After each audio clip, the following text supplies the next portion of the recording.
wild mind. Blah. So, very often with Stephen King's writing, and maybe most prevalently in the Dark Tower series and how I've reviewed his books so far, that's not going to work. Well, let's move that up there. Maybe that's better. I don't really know where to place this thing. Let's do it right there. Let's just... right there. So, very often with Stephen King's writing, I feel like there's a whole lot of wavelengths going on. And occasionally 2 or 3 of these wavelengths match up, and everything kind of feels like it starts syncing and working better, and his best works have the most wavelengths syncing, because he's certainly not on other authors' wavelengths. I'm saying that too much, but you know what I mean. The third book in the Dark Tower series, The Wastelands, is by far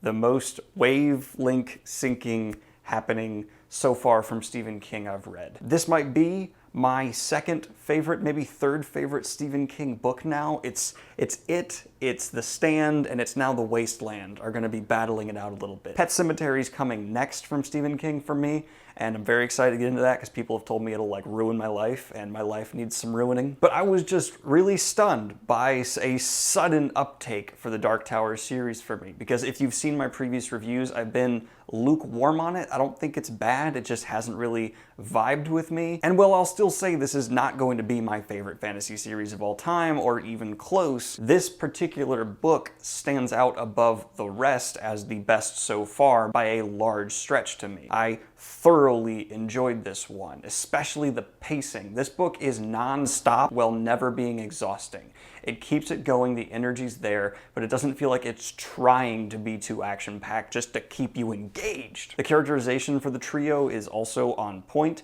Everyone they meet has personality that leaks and bleeds out of them. The plot makes sense as much as it can in this very weird world. And the vibes just really start hitting, and I really appreciated that. I'm trying to keep this as spoiler-free as possible for now because I want people to watch this review, even though it's the third book, if they even haven't read the first book, but just know that if you like the first 2, I think you'll really love the third one as I did. That's my spoiler-free review. I'm gonna get into vague spoilers now because there's a couple things that I thought were gonna happen in this book that haven't, like having Roland get some kind of karma or payback for the bad things he's done, especially in book 1, that you'd think he'd get some pretty vicious backlash for. And there's been some rumblings and mumblings, but nothing on the scale, the level of karmic justice I was expecting to see, because Roland is not your typical good guy, not your typical protagonist who's gonna do shoot bangs only at the bad people. Roland's pretty morally gray. Maybe even a little left of gray, left being darker. And I really like that. That's a good aspect of the series. It's what actually convinced me, along with Tracy in my comments section and the stuff she did for charity, basically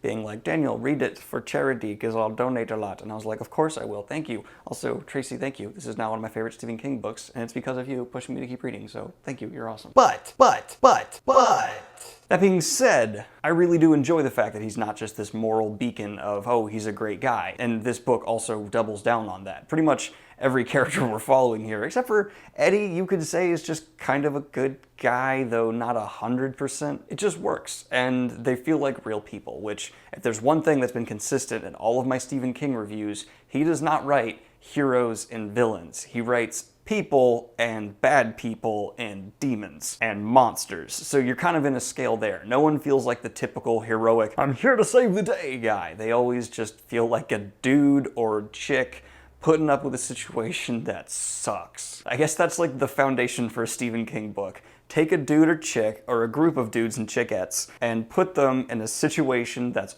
awful, and introduce elements that are just surreal and psychologically crazy. And you got the basic recipe for Stephen King in the most boiled down, not good descriptive way ever. Overall, for this one, I'm feeling a solid, wow, this is really making me rethink the whole Dark Tower series out of 10. I stand by my reviews of the first 2. They had their problems, but I think The Wasteland really hits its stride, 100%. I think this was a stumbling into a sprint, which is now working great, because I hate when I see a fantasy series stumble and then fall flat in its face. This does not seem like that. This is like Muhammad Ali rope-a-doping a little bit and then coming out swinging. I love it, 100%. Now, a couple spoiler-ish things we're gonna talk about here, and this is gonna include my one gripe, my one real, that's not a nitpick, it's a real legitimate complaint for this story. The ending. I did not like the ending. The ending was not a climax. The ending gave me like literary blue balls, and I really don't want that. I need to read the next one now very quickly. I plan on going the last Witcher book, Game of Thrones again, and then maybe a Dresden Files, and then we'll do another Dark Tower. My reading schedule bananas. But I really want to pick up the next one now because don't leave me hanging. This book, it leaves you hanging. And if you're like me and a book leaving you hanging is gonna really bug you, you might have a problem with the ending. I still think you'll love the book overall and it'll be wonderful, but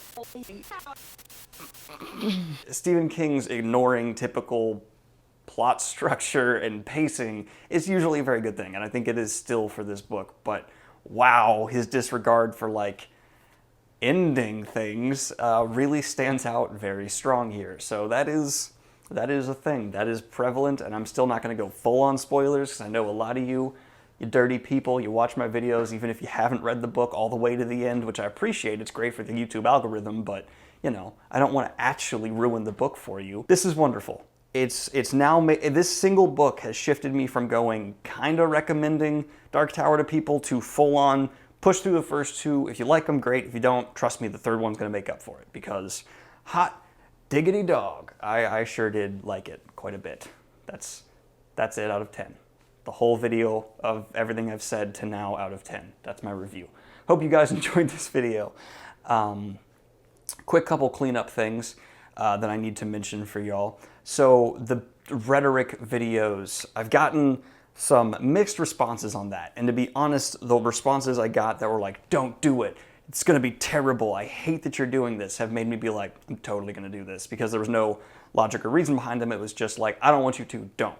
I've gotten a couple messages that were like, look, man, I don't want more politics in my life. I don't want more of this crap that I'm tired of hearing about.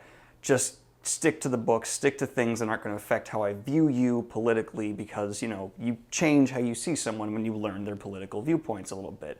And that made me kind of want to pull back a little and not go as just, here are my opinions on these people with it. And then I've also gotten quite a few messages that I'm really looking forward to this. I can't wait. I want to see you go all out. Let's get your personality shining through. And what I've decided is I'm still going to do it. I'm still going to have this series of videos come out. But what I'm going to do is reel it back a little bit and rethink how I'm going to approach this, because while I've never intended to set out and attack people's beliefs on the political spectrum, I get that if I attack people that are anywhere on the political spectrum, their fans, their followers, well, not all of them, the crazy ones, will come at me and try and just make my comment section toxic, maybe try to damage the Discord.